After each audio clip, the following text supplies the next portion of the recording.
Doctor सोमवती शर्मा, सह आचार्य राजकीय कला कन्या महाविद्यालय कोटा में कार्यरत हूँ। आज हम ब्रिटिश संविधान के स्रोत के बारे में अध्ययन करेंगे, चर्चा करेंगे। और ब्रिटिश संविधान के जो स्रोत हैं, ये जैसा कि बोर्ड पे आपको नजर आ रहा है, ब्रिटिश संविधान के मुख्य स्रोत है महान अधिकार पत्र एवं ऐतिहासिक प्रलेख, संसदीय अधिनियम, न्यायिक निर्णय, सामान्य विधि, परंपराएं एवं प्रथाएं और संविधान पर टीकाएं। तो सबसे हम पहले बिंदु पर जाते हैं, महान अधिकार पत्र एवं ऐतिहासिक प्रलेख। तो ब्रिटेन के इतिहास का जो शुरुआत हुई महान अधिकार पत्र से 1215 में महान अधिकार पत्र आया और 1628 में अधिकार याचिका पत्र और 1689 के अंदर अधिकार पत्र आया।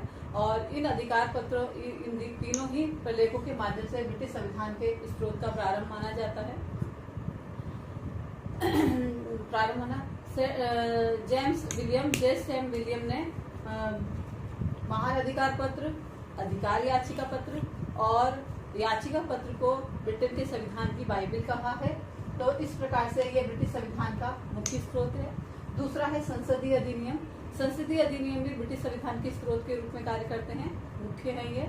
और संसद ने जो समय समय पर अधिनियम पारित किए हैं वो ब्रिटेन के संविधान का कलेवर करते हैं, जिसमें हम देख सकते हैं कि 1911 और 1949 का संसदीय अधिनियम, वेस्टमिनिस्टर 1931 का अधिनियम, minister of the crown act 1937। और इस प्रकार से ब्रिटेन के जो संसद ने अधिनियम पारित किए हैं वो ब्रिटिश संविधान के मुख्य स्रोत के रूप में कार्य करते हैं। अगला है न्यायिक निर्णय। न्यायालय जो समय समय पर निर्णय देता है वो भी ब्रिटेन में नजीर की तरह इस्तेमाल होते हैं। जिन विषयों पर विधि नहीं बनी है, यदि उससे संबंधित कोई विवाद न्यायालय के सामने आता है तो न्यायालय अपने विवेक से निर्णय करता है। और उस विवेक से निर्णय, जब वही एक ही निर्णय बार बार किया जाता है तो वो विधि बन जाता है। तो इस प्रकार से न्यायिक निर्णय भी ब्रिटिश संविधान के स्रोत के रूप में कार्य करते हैं। अगला है सामान्य विधि। सामान्य विधि के अंतर्गत जो सामान्य विधियां हैं जो ब्रिटेन में प्रचलित हैं, जैसे मौलिक अधिकार, नागरिकों के अधिकारों से संबंधित, स्वतंत्रताओं से संबंधित, शासन व्यवस्थाओं से संबंधित जो विधियां हैं वो सामान्य विधि के अंतर्गत आती है, जिससे कि शासन संचालित होता है। तो प्रथाएं और परंपराएं, ब्रिटेन के अंदर प्रथाएं और परंपराएं भी ब्रिटेन के संविधान के स्रोत के रूप में कार्य करती है। और आपको पता ही है, ब्रिटेन का जो संविधान है वो अलिखित संविधान है, परंपराओं पर आधारित संविधान है। और ब्रिटेन के संविधान के अंदर प्रथाएं और परंपराएं इतनी गहरी बैठी हुई कि यदि हम उनको ब्रिटेन के संविधान से निकाल दें तो ब्रिटेन के संविधान में कुछ बचता ही नहीं है। इसलिए ब्रिटिश संविधान का जो मूल स्रोत है वो है ब्रिटेन में प्रथाएं और परंपराएं। और ब्रिटेन के लोग जो है परंपराओं का पालन इसलिए भी करते हैं क्योंकि वो परंपराएं ब्रिटिश जीवन के अंदर इतनी गहरी बैठी हुई हैं कि लोग उनका उसके इतने अभ्यस्त हो चुके हैं कि वो परंपराओं का पालन उसी प्रकार से करते हैं जिस प्रकार से कानूनों का पालन करते हैं। तो ब्रिटेन में प्रथाएं और परंपराएं भी संविधान का एक मूल स्रोत है। अगला है संविधान पर टीकाएं। विभिन्न विद्वान जो राजनीतिक विज्ञान के ज्ञाता हैं जो टीकाएं लिखते हैं वो भी ब्रिटिश संविधान के स्रोत के रूप में कार्य करती हैं। तो इस प्रकार से ब्रिटेन के संविधान के ये मुख्य स्रोत है। अब हम देखते हैं ब्रिटिश संविधान जो सहयोग और विवेक का शिशु है, किस प्रकार से है ब्रिटिश ब्रिटेन के अंदर, ब्रिटिश संविधान के अंदर कुछ चीजें ऐसी हैं जो संयोगवश आ गई हैं, जिनको प्रयास नहीं किया गया, जिनको लाने के लिए वो अनायास ही ब्रिटिश संविधान के अंदर शामिल हुई है। जैसे कि हम देख सकते हैं कि ब्रिटिश सरकार के अंदर संसद जो है द्विसदनात्मक है। और वहां पर ब्रिटिश 16वीं शताब्दी के अंत तक आते आते ब्रिटेन के अंदर जो है राजकोष खाली हो गया था। तो राजा ने कर प्रस्तावों पर विचार करने के लिए समाज के अलग अलग 3 वर्गों को वार्ता के लिए बुलाया था। अब उन 3 वर्गों में से हमें लगता था कि त्रिसदनीय व्यवस्थापिका का निर्माण होना चाहिए था। तो उसमें से चर्च के पादरी, बिशप, और इधर से सामंत वर्ग और दूसरा था जनता के प्रतिनिधि। तो जो सामंत वर्ग था और जो पादरी थे उनका हित एक जैसा होने के कारण वो आपस में मिल गए, उनके विचारधारा एक जैसी थी तो वो आपस में मिल गए। और जो जनता के प्रतिनिधि थे वो अलग थे, क्योंकि जो पादरी थे और सामंत थे वो पुरातन पंथी, वो अनुदारवादी विचारधारा का प्रतिनिधित्व करने वाले थे।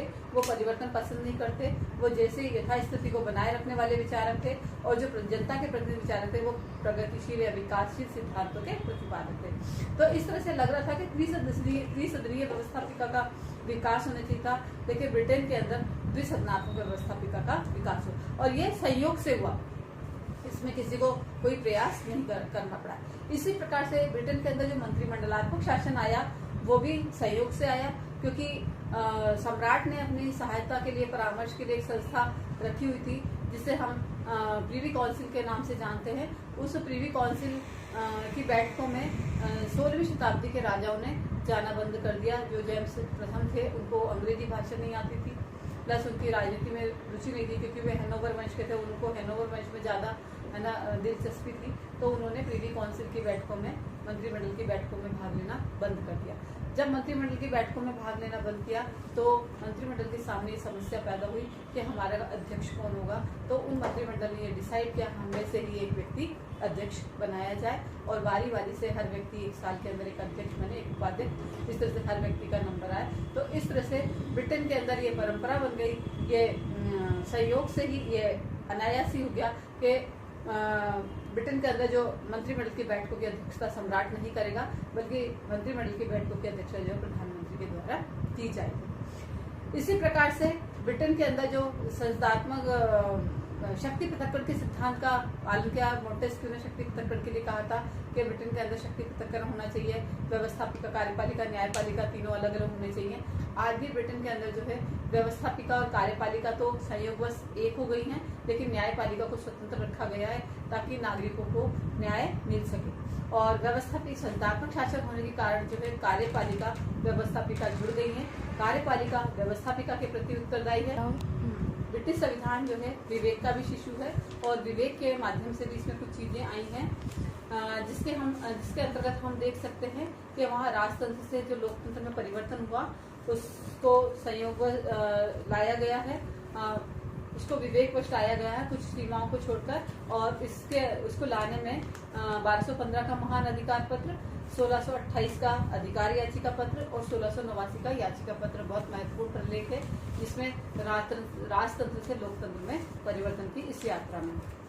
इसी प्रकार से वयस्क मताधिकार का क्रमिक जो है विकास हुआ है ब्रिटेन के अंदर, और संसद ने समय समय पर वयस्क मताधिकार का विस्तार किया।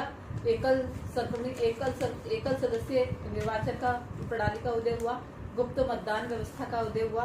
इस प्रकार से ब्रिटेन के अंदर जो है निर्वाचन व्यवस्था को धीरे धीरे करके आगे बढ़ाया गया।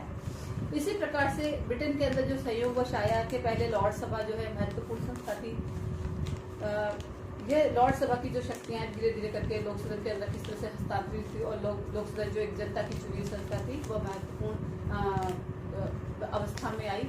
और इसका कारण ये कि जनता प्रगतिशील जो लॉर्ड सभा के जो सदस्य होते हैं वो रूढ़िवादी होते हैं, परंपरा प्रिय होते हैं।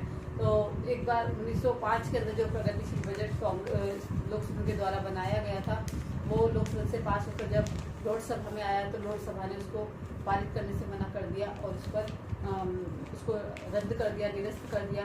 अब सरकार के सामने समस्या पैदा हुई कि इस बजट को किस तरह से पारित किया जाए। तो जनता की सहमति मांगी गई, क्योंकि जनता की सहमति के माध्यम से तो उस समय लोकसभा को भंग कर दिया गया, पुनः निर्वाचन कराए गए और पुनः निर्वाचन में उसी दल को बहुमत मिला जिस दल की पहले लोकसभा में बहुमत था।